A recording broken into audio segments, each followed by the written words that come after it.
Hi, I'm Matt Ketman with Time Magazine. I'm here today with Robert Kiyosaki. He is the best-selling author of Rich Dad, Poor Dad, which has been translated into more than 50 languages and is the #1 personal finance book in the history of the world. Thank you for joining us today, Robert. Thank you.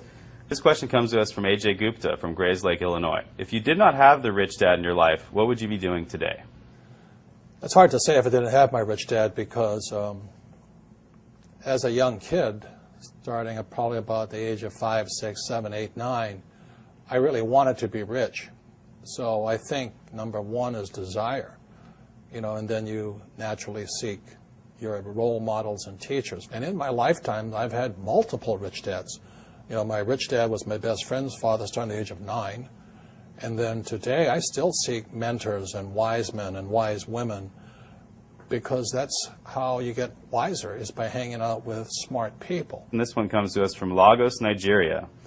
What made you write Conspiracy of the Rich? It goes back to why don't we have financial education in our schools? I mean, good question, right? Right.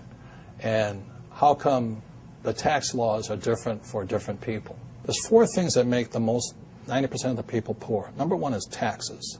2 is debt, college loans, house loans, car payments, credit cards. 3 is inflation. Everything goes up because taxes go up. It's not because things are more expensive. It's taxes. If I have to pay more taxes, I have to pass that on. And the 4th thing that makes people poor is a retirement plan, that 401k or the IRA or their SIP. I don't need a retirement plan because all of my assets produce income. So like I have 1,400 apartments. Every month I get a check. Why do I need a retirement plan? I have 8 oil wells. Every month I get a check. Are there some people who should play it safe and do the traditional route and just pick up a house, pay the mortgage? That's probably the most dangerous thing you can do today. What's happening in the Western world, in America, we're going to become a third world nation, rich and poor. That's it. The middle class is being wiped out. So the people in the middle, whoever's left in there, will be the ones paying the taxes, the debt, the inflation.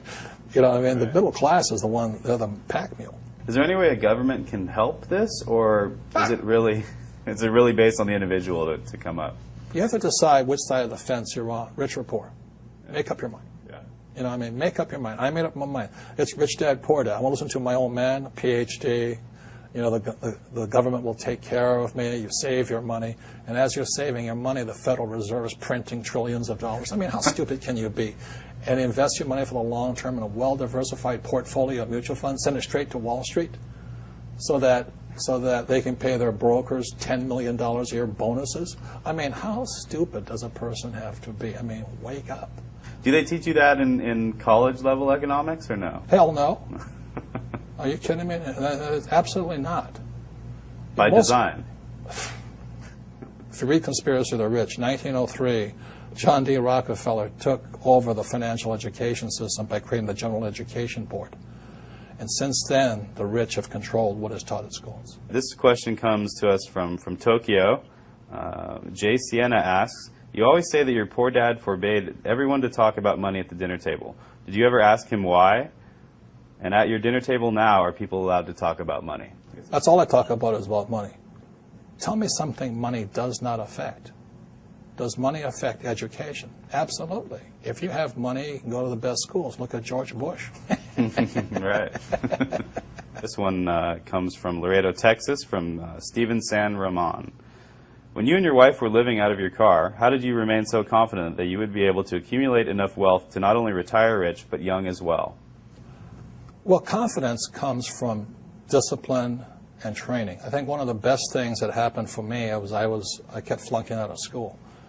And I realized it wasn't school that was a problem, it was a lack of discipline. And so that's one of the reasons that I went to military school. The military trains you that there's 4 strengths. There's mental strength, emotional strength, physical strength, and spiritual strength. So that's what kind of kept me going. Is there a time to bail out on a project, though? I mean, when... That's not in my vocabulary. Yeah. Look, I have an unfair advantage, I went to war. And at war, I'm alive because other guys died for me. When you see stuff like that, how can I quit? Most guys are just wimps, pussies, cowards. They don't have it. So they should get a job. Muhammad Zafar asks, is it possible for a person with no money and few resources to still make a fortune? How? Get off your butt. You have to get smart. You have to look for teachers. I mean, it's pretty obvious. Like I said, if you want to be a mechanic, you go hang out with mechanics. You want to be a school teacher, hang out with school teachers. Right? It's really simple. I mean, and it takes determination, discipline, drive, correction. Can't quit.